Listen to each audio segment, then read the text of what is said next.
So circular motion is a special type of two-dimensional motion, and we have equations set up for it to make it easier for us.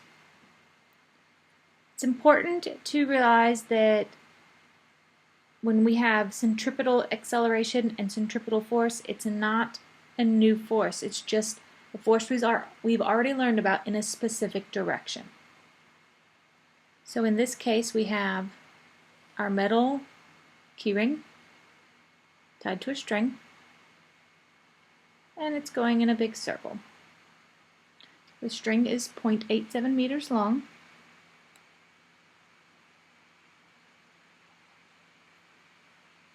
and it makes one revolution every 1.27 seconds. And it wants you to find the tension force.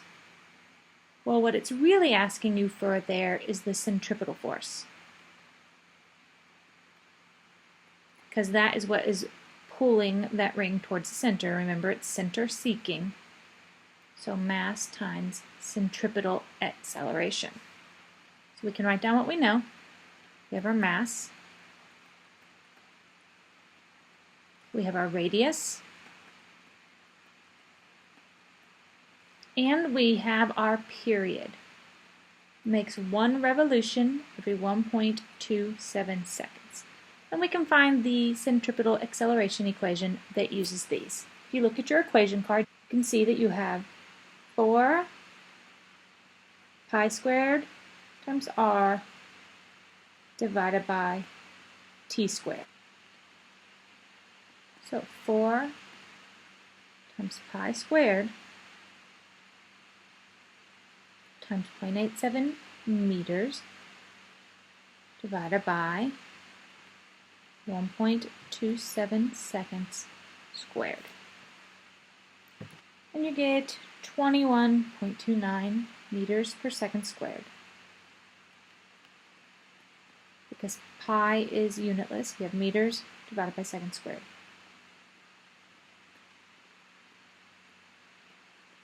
And then in order to get force, we just plug into this equation.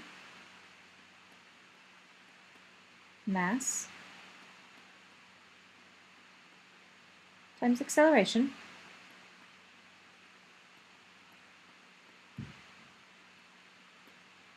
and you get 3.19 and then some. And we're going to round it to two significant figures because of the 0.15 kilograms.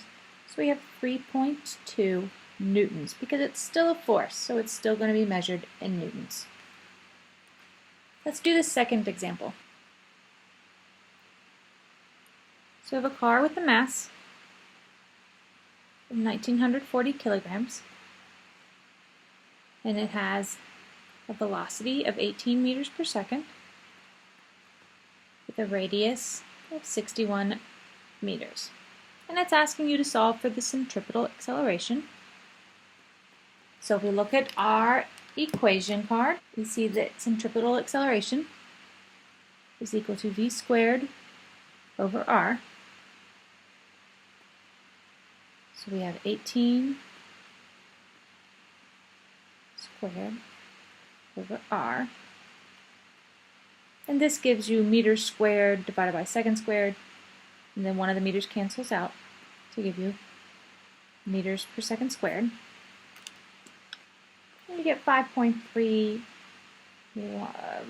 Let's check our significant figures. We should have 2, so 5.3.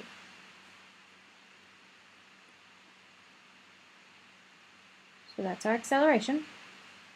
And this one's asking for the minimum coefficient of static friction between the tires and the track needed to keep the car from spinning out.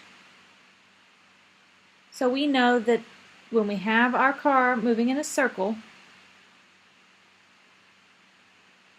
the force that moves it inwards is actually friction, because remember, friction opposes motion,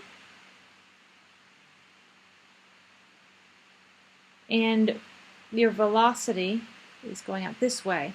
So the friction is what keeps turning your car in and pushing it in so that it doesn't spin out. So in order to find the coefficient of static friction, we know that F of S equals US times the normal force. Well, we can find this because this is equal to the centripetal acceleration, or centripetal force. So it's equal to mass times centripetal acceleration. And you get 10,282 newtons. So we know this number.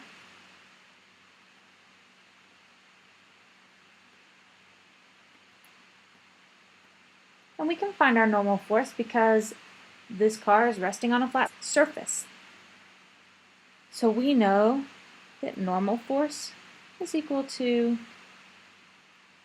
the force on it due to gravity, which is this, just the mass times 9.8. You don't have to show that unless you choose to. So the normal force is 19,012 newtons. So we can solve for our coefficient of friction by dividing both sides by the normal force, and we can get that the coefficient of friction here is 0.54. Remember that this coefficient of friction is unitless because the 2 newtons canceled each other out.